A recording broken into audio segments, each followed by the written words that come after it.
नमस्कार दर्शकों, हमारे कार्यक्रम में आपका स्वागत है। आज मैं उपस्थित हूँ सावन सोमवार की वह कथा लेकर जो पूरी करती है हर मनोकामना। सनातन संस्कृति में सावन को भगवान शिव का प्रिय माह माना गया है। चूँकि यह माह चातुर्मास में आता है और इस दौरान भगवान विष्णु योग निद्रा में होते हैं, ऐसे में सृष्टि के संचालन का पूरा भार भगवान शिव पर रहता है, जिसके चलते हर भक्त इस समय भगवान शिव को प्रसन्न करने के लिए पूरे माह उनकी पूजा आराधना में लगा रहता है। माना जाता है कि भगवान शिव अत्यंत भोले हैं और अपने भक्तों पर तुरंत प्रसन्न होकर उन्हें आशीर्वाद प्रदान करते हैं। ऐसे में इस माह में भगवान शिव द्वारा अपने भक्तों की मनोकामना तुरंत पूर्ण की जाती है। आपकी भी यदि कोई मनोकामना हो जो तमाम प्रयासों के बावजूद पूरी नहीं हो पा रही हो, जैसे करियर में सफलता ना मिलना या व्यक्तिगत जीवन में परेशानी सहित किसी भी दिक्कत का समाधान ना मिल पा रहा हो, तो अब की बार सावन सोमवार का व्रत करके यहाँ बताई गई व्रत कथा का पाठ करें। माना जाता है कि सावन सोमवार के दिन अगर व्रत रखकर इस कथा का पाठ किया जाए तो व्यक्ति की हर मनोकामना पूरी हो जाती है। प्राचीन काल में एक साहूकार था जो भगवान शिव की अत्यंत भक्ति करता था। उसके पास धन धान्य किसी भी चीज़ की कमी नहीं थी, लेकिन उसकी कोई संतान नहीं थी। वह इसी कामना को लेकर रोज शिव जी के मंदिर जाकर दीपक जलाता था। उसके इस भक्ति भाव को देखकर एक दिन माता पार्वती ने शिव जी से कहा कि प्रभु, यह साहूकार आपका अनन्य भक्त है, इसको किसी बात का कष्ट है तो उससे आपको अवश्य दूर करना चाहिए। इस पर भगवान शिव जी बोले कि हे पार्वती, इस साहूकार के पास पुत्र नहीं है, यह इसी कारण दुखी है।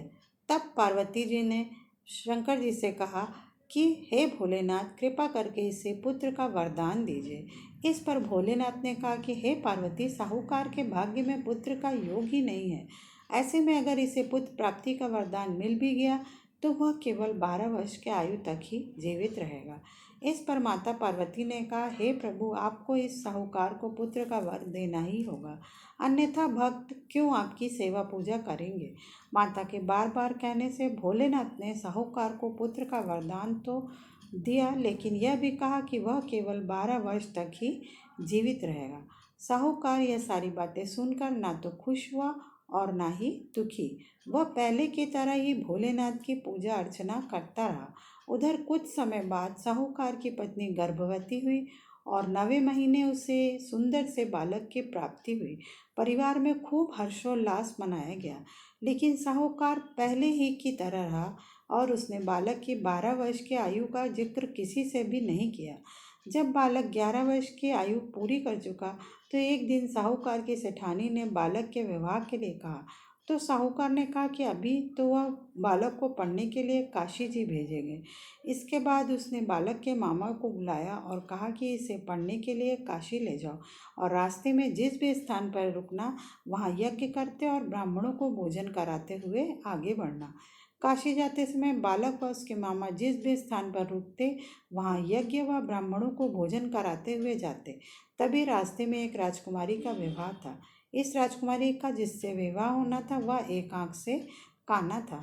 तो राजकुमारी के पिता ने जब अति सुंदर साहूकार के बेटे को देखा तो उनके मन में आया कि क्यों न इसे ही घोड़ी पर बिठाकर शादी के सारे कार्य संपन्न करा ले जाएं। तो उन्होंने बालक के मामा से बात की और कहा कि इसके बदले में वह अथाह धन देंगे, तो वह भी राजी हो गए। इसके बाद साहूकार का बेटा विवाह की वेदी पर बैठा और जब विवाह कार्य संपन्न हो गए तो उसने जाने से पहले राजकुमारी की चुंदरी के पल्ले पर लिखा कि तेरा विवाह तो मेरे साथ हुआ है, लेकिन जिस राजकुमार के साथ तुम्हें भेजेंगे वह तो एक आंख का काना है। इसके बाद वह अपने मामा के साथ काशी के लिए चला गया।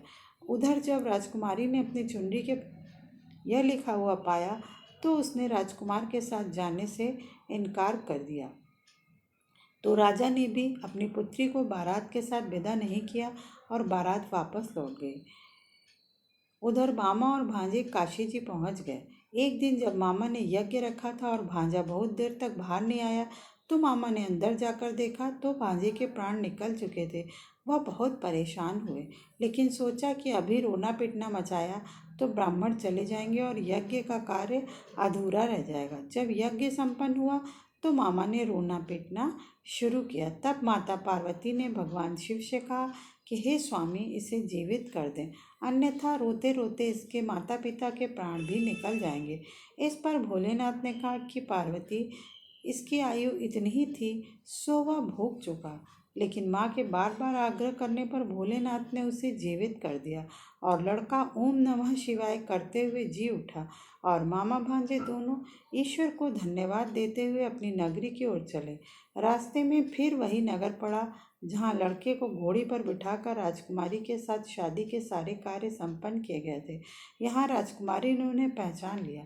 तब राजा ने राजकुमारी को साहूकार के बेटे के साथ बहुत सारे धन धान्य के साथ विदा किया। उधर साहूकार और उसकी पत्नी छत पर बैठे थे।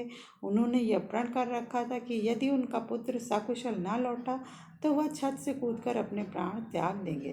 तभी लड़के के मामा ने आकर साहूकार के बेटे और बहू के आने का समाचार सुनाया, लेकिन वे नहीं माने। तो मामा ने शपथ पूर्वक कहा। तब कहीं जाकर दोनों को विश्वास हुआ और दोनों ने अपने बेटे बहू का स्वागत किया। उसी रात साहूकार को स्वप्न में शिव जी ने दर्शन दिया और कहा कि तुम्हारे पूजन से मैं प्रसन्न हुआ। इसी प्रकार जो भी व्यक्ति इस कथा को पढ़ेगा या सुनेगा, उसके समस्त दुख दूर हो जाएंगे और मनोवांछित सभी कामनाओं की पूर्ति होगी। ओम नमः शिवाय। जय शिव शक्ति।